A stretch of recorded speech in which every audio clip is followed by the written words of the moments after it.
ये स्वर है, ये व्यंजन है, पता है? बड़ी तो मुझे आती है। बता, का से क्या बनता है?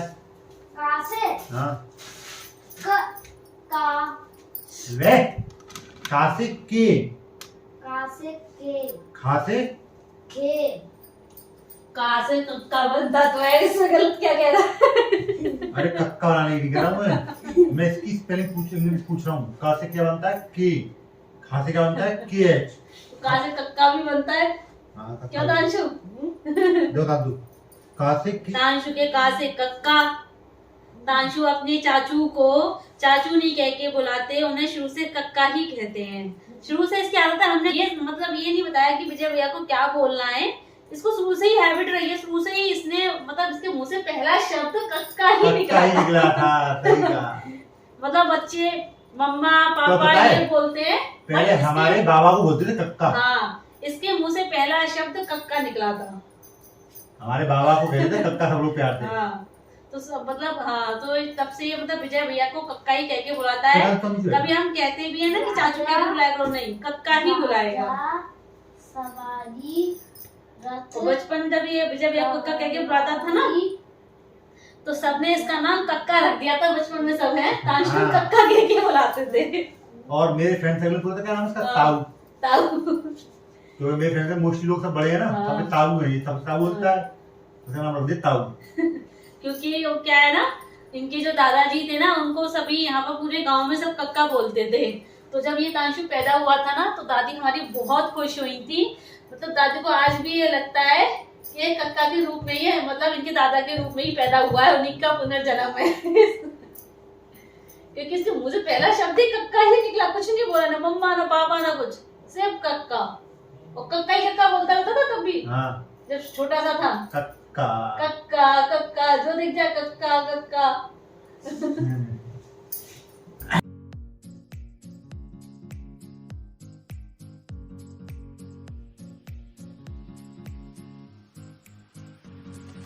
हेलो राधे राधे दोस्तों, welcome back to my YouTube channel. कैसे हो आप सब? अच्छे हैं ना? आई होप आप सब लोग बढ़िया होंगे, मज़े में होंगे। मैं भी अच्छी हूँ।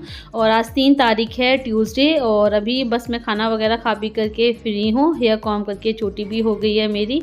ये तांशु को पढ़ा रहे हैं, और इस टाइम पे ठंड बहुत ज़्यादा हो रही है। धूप तो बिल्कुल देखने तक को नहीं मिलती है, इसलिए सॉक्स स्वेटर सब पहन लिया, अपने आप को पूरी तरीके से कवर कर लूँ जिससे कि ठंड ना लगे।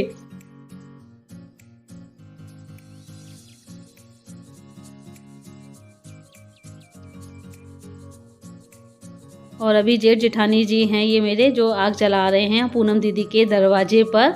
सो मेरे इतने जेठ जेठानी जी, मैंने आपको बताया ना, मतलब ये बहुत बड़ा परिवार है मेरा। ये पूरा जो गांव है सब हमारा कुटुंब ही है।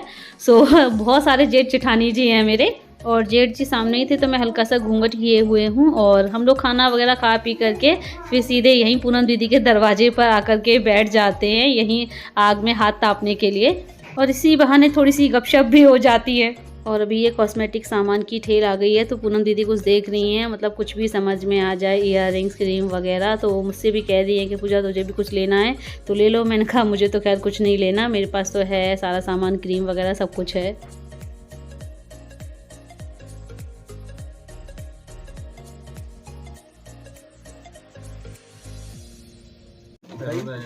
भैंस को सानी लगा के आया,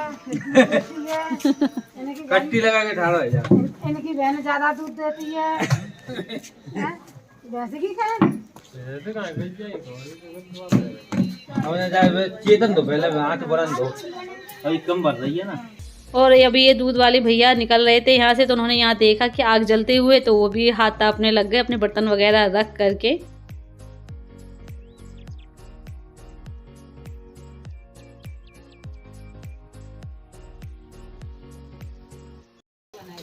हैं? ये वो चला नहीं कह रहे काटू के गो कहाँ टूटा क्या? चाय की छलनी के गए थे आप ही? जब हो तो देख ये तो वैसा है, वैसा माने क्रीम फ्रीम वैसा। चाय की छलनी कहाँ होंगी? है? और हमारी चाय छानने की छलनी ख़राब हो गई है, तो मैं वहीं यहाँ पर देख रही हूँ, कोई सही लगे तो 2-3 देखी, तो उसमें से ये समझ में आई है रेड कलर की, तो इसलिए इसी को ले लिया है। क्योंकि वैसे तो ये प्लास्टिक की है, लेकिन इसमें जो नेट लगी हुई है ना, वो स्टील की है।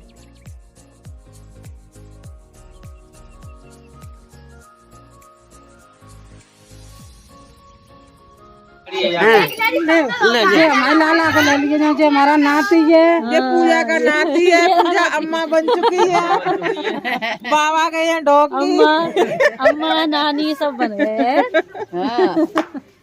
अम्मा कह दे, अम्मा अम्मा नानी से बनेगा। क्या हुआ? अम्मा के नाम से सोए आय अम्मा जे रही एक अम्मा तब आई उन्होंने अबे तो आ रही है। नाती बारात जावे लायक है वो। नाती नचे हुए के बाबा की बारात में गए हैं। चले आइए कह दे वो तो बाबा नाती बाबा नाती सारू सारू ले जाते हैं।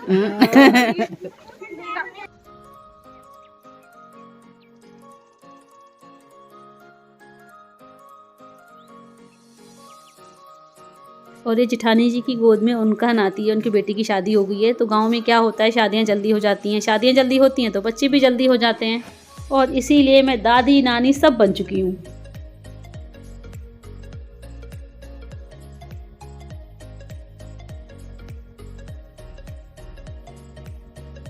और अभी शाम का टाइम हो रहा है तो मैं यहाँ पर मम्मी जी से खाने की पूछने आई हूँ कि खाने में क्या बनाना है। और आप लोग मुझसे पूछ रहे थे मम्मी जी के हाथ में ये चोट कैसे लगी, तो मैं आपको बता दूँ यहाँ पर गैस ना किचन में ऊपर स्लोप पर रखी हुई है और मम्मी जी उस टाइम पे ना खाली कढ़ाई उतार रही थी गैस पर से। तो जैसे ही कढ़ाई उतार रही थी तो क्या हुआ, जो हैंडल है कढ़ाई का उसमें मम्मी जी की 2 उंगलियां फंस गईं। तो जो कढ़ाई का वजन है वो पूरा 2 उंगलियों पे आ गया, क्योंकि एक तो लोहे की कढ़ाई थी तो हैवी भी थी और कढ़ाई का पूरा वजन उन 2 उंगलियों पे आ गया, जिसकी वजह से मम्मी जी की उंगलियों की हड्डी टूट गई। और उसी वजह से ये मतलब पूरे हाथ में प्लास्टर चढ़ा हुआ है, क्योंकि उसके बाद ना उनके पूरे हाथ में सूजन आ गई थी। और अभी ये प्लास्टर ना शायद 14 या 15 तारीख तक कटेगा।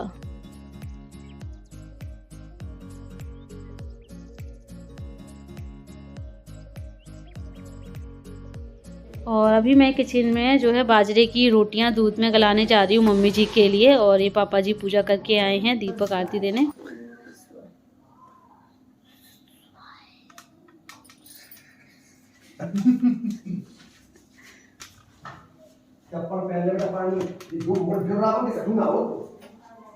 बाबा बाबा जो साइड ट्रांसफर कर रहे वो दिलवा दे मेरे को। पापा वो दिलवाने की बात कर रहे हैं। अच्छा वो इतनी उसके लिए आप बहुत छोटे हो, बहुत छोटे हो। अरे अरे मैंने देखी उसके लिए आप बहुत छोटे हो, बहुत छोटे हो उसके लिए आप बहुत छोटे हो। मैंने कहा ना बहुत छोटे हो उसके लिए आप। मेरे बेटा से मैंने देखी है वीडियो आपकी। हाँ वो छोटी तो चल नहीं रही है, बड़ी चलानी है। मैंने चलाई थी फ्रांसो के। बताओ अभी उधर नहीं, मैं अभी वीडियो बना दूंगी रोते हुए कि तांशु रो रहा है। ये देखो तांशु रो रहा है, जिद कर रहा है। चलो आ जाओ आ जाओ। देख अब बाबा ने पूजा कर लिया, मुझे खाना बनाना है, रो मत, हट।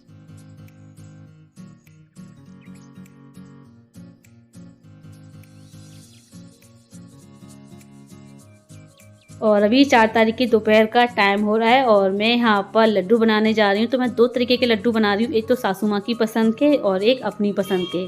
और मुझे खोए और तिल के लड्डू पसंद हैं, तो उसके लिए मैंने तिल हल्की सी गर्म कर ली थी और उसको जो है मिक्सर में ग्राइंड कर लिया है हल्का हल्का। और उसमें मैंने ये मिला ली है तगार और ये बगल में कढ़ाई में खोआ भी भुना रखा है। तो बस मिला करके लड्डू बनाने हैं।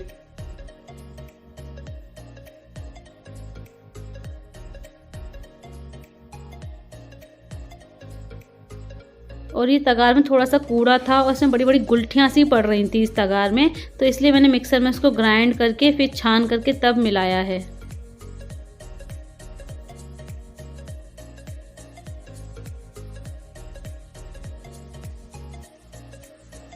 और अभी मैंने इसमें खोआ मिला लिया है और पापा जी 1 किलो खोआ लेकर के आए थे, तो 1 किलो में से मैंने लगभग 200 ग्राम खोआ बचा लिया है।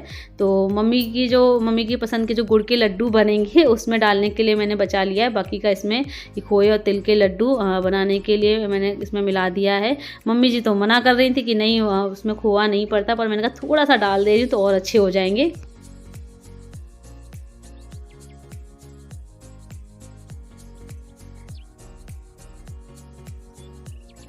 और अभी पूनम दीदी भी आ गई हैं मेरी हेल्प कराने के लिए। तो मैं अकेली लगी हुई थी और फिर वो भी बैठ गई मेरे साथ लड्डू बनाने के लिए। तो जल्दी जल्दी बन गए खोए के लड्डू। और अभी यहाँ पर मम्मी जी की पसंद के लड्डू बन रहे हैं। तो अभी यहाँ पर उनके लिए सबसे पहले चाशनी बनाई जा रही है। ये मैंने पानी में गुड़ घोलने के लिए रख दिया है गैस पर। और मम्मी जी को तो डायबिटीज़ है, वो तो नहीं खाएंगी, लेकिन पापा जी को भी अच्छे लगते हैं और इन्हें तांशु के पापा को भी अच्छे लगते हैं, तो ये दोनों खा लेंगे। और ये वाले लड्डू बनाने के लिए गुड़ की चाशनी में आटा भूना था मैंने, 1 किलो के लगभग आटा भूना था।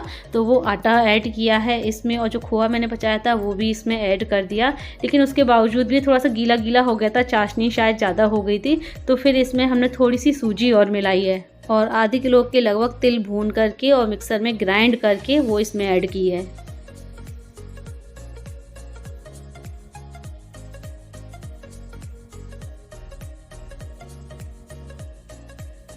और फ्रेंड्स, ये हमारे दोनों तरीके के लड्डू बन करके तैयार हैं। सो ये खोए के लड्डू हैं, इनमें खोआ, तिल और तगार मिला करके बनाए गए हैं ये लड्डू। और ये गुड़ की चाशनी से बनाए गए हैं ये लड्डू। इसमें गुड़ है, तिल है और आटा भी है और सूजी भी है। एक्चुअली क्या, गुड़ की चाशनी थोड़ी सी ज़्यादा हो गई थी, तो जो आटा भुना था ना उसके अकॉर्डिंग चाशनी ज़्यादा हो गई थी, तो मतलब गीले गीले से हो गए थे, बन नहीं रहे थे लड्डू और हलवा सा हो गया था। तो फिर इसमें हमने थोड़ी सी सूजी मिलाई है जिससे ये लड्डू अच्छे से बन गए हैं। और सूजी मिला करके ना ये लड्डू देखने में भी अच्छे लग रहे हैं और खाने में इनका टेस्ट भी ज़्यादा बढ़ गया है। सच में बहुत टेस्टी बन गए हैं सूजी मिला करके, तो ये और भी ज़्यादा टेस्टी हो गए हैं। तो ये दोनों तरीके के लड्डू बन करके तैयार हैं। भगवान जी को भोग भी लग गया है और उसके बाद आप लोग खाइए और खा करके बताइए कि ये दोनों तरीके के लड्डू कैसे बने हैं। और अभी आप लोगों से विदा ले लेते हैं, लेकिन जाने से पहले वीडियो को लाइक कीजिएगा और जो न्यू है चैनल को सब्सक्राइब करें। जल्दी मिलते हैं आप लोगों से। Bye bye, see you, take care.